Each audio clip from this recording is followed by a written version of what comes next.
In-depth channel में आप सभी का स्वागत है। दोस्तों, मैं पिछले 3 साल से लोगों को समझा कर थक चुका हूँ कि शोर, खासकर डीजे का हाई डेसिबल वाला शोर कितना खतरनाक होता है। इस पर मैंने पहले भी कई वीडियो बनाए हैं और अगर आने वाले समय में ये समस्या बहुत ज़्यादा बढ़ जाएगी तो मैं इसके बारे में आपको अवेयर करूँगा ही। मैंने कई वीडियोज़ में कई बार बताया है कि शोर किस तरह से न केवल कानों के लिए बल्कि हमारी पूरी बॉडी के लिए और ख़ासकर दिल के लिए बहुत ही खतरनाक होता है। और आज मैं इसके बारे में आपसे इसलिए बात कर रहा हूं क्योंकि अभी मेरे सामने 2 न्यूज़ आई हैं, जिसमें से एक का स्क्रीनशॉट आप देखिए। मैं इसको स्क्रीन पर लगा रहा हूं। तो इसकी हेडिंग कुछ इस तरह है कि डीजे साउंड से बच्चे की मौत, शोर पर हाईकोर्ट बोला 1 माह में हल बताओ। हम थोड़ा न्यूज़ का एनालिसिस कर लेते हैं। तो देखिए, मध्य प्रदेश हाईकोर्ट ने प्रदेश में लाउड स्पीकर, डीजे साउंड और सड़कों पर बढ़ रहे ट्रैफिक के शोरगुल के कारण घातक हो रहे ध्वनि प्रदूषण को लेकर गंभीर चिंता जाहिर की है।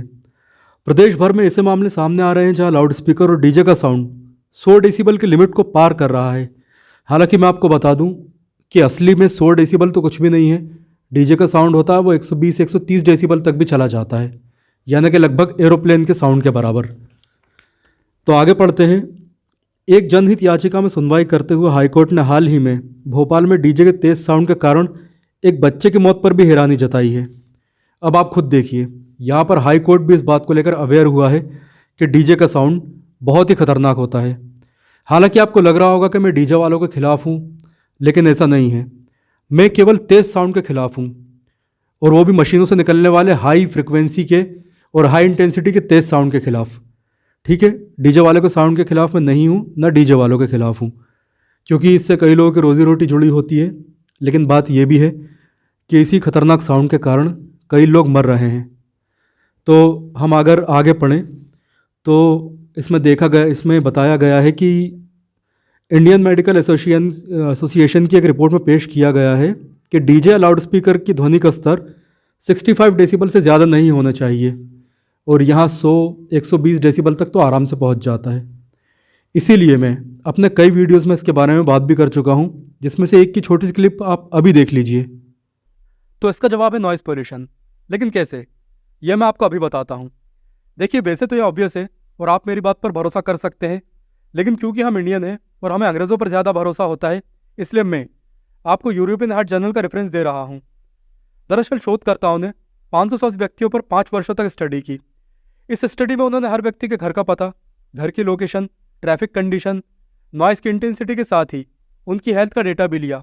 इसके बाद अदर फैक्टर्स जैसे कि हेल्थ कंडीशन, एज, वेट और एयर पोल्यूशन को एडजस्ट करने के बाद उन्होंने पाया कि 24 घंटों के दौरान यदि नॉइज़ या साउंड की मात्रा में 5 डेसिबल तक की बढ़ोतरी होती है तो हार्ट अटैक का खतरा 34% तक बढ़ जाता है।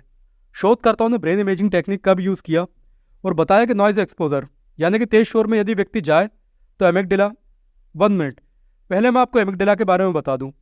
तो एमिगडाला हमारे ब्रेन का वो पार्ट है जो कि स्ट्रेस, एंजाइटी एंड फियर यानी कि डर को प्रोसेस करता है, और ये तीनों ही हमारे बीपी को बढ़ाते हैं, साथ ही ये बॉडी को नेगेटिवली भी अफेक्ट करते हैं। तो मैं आपको बता रहा था कि यदि तेज शोर में व्यक्ति जाए तो एमिगडाला की एक्टिविटी बढ़ जाती है और ये सीधे कनेक्ट करती है हार्ट अटैक से, कार्डियोवैस्कुलर डिजीज से, स्ट्रोक से, अरिथमिया यानी कि दिल की अनियमित धड़कनों से, कार्डियक अरेस्ट से और दिल से जुड़ी हुई दूसरी समस्याओं से। दोस्तों, इस वीडियो में मैंने बिल्कुल डिटेल में और साइंटिफिकली कई स्टडीज़ के बेस पर बताया कि शोर किस तरह हार्ट अटैक का एक बहुत बड़ा कारण बनता जा रहा है।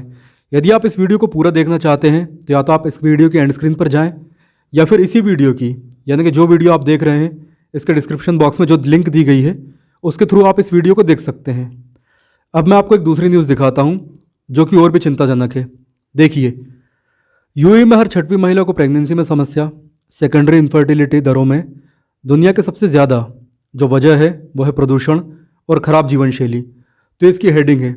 लेकिन यदि हम इस न्यूज़ का एनालिसिस करें तो देखिए, इसमें जो भी कुछ लिखा हुआ है हम केवल मेन चीज़ पढ़ेंगे कि कई विशेषज्ञ मानते हैं कि पर्यावरणीय कारक जैसे कि प्रदूषण और शोर, यहाँ देखिए फिर से शोर की बात आ चुकी है। तो प्रदूषण और शोर, ध्वनि प्रदूषण भी कह सकते हैं जिसे, हालांकि कुछ और भी चीज़ें हैं जो अलग अलग हैं। लेकिन अगर हम शोर की बात करें तो शोर प्रजनन क्षमता को प्रभावित कर सकते हैं। तनाव भी प्रेगनेंसी में रुकावट की वजह हो सकती है।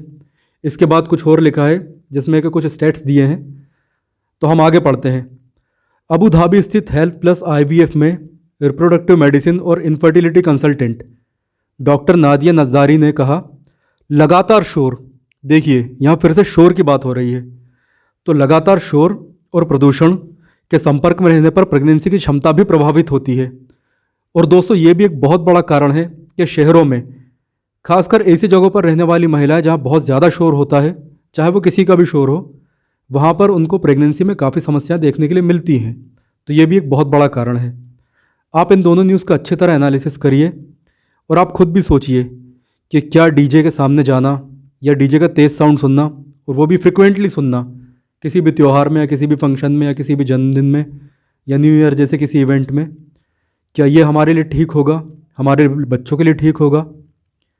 तो आप ये सोचिए, और आपकी जो भी सोच है इस पर, जो भी आपके विचार हैं, वो मुझे कमेंट करके ज़रूर बताएं।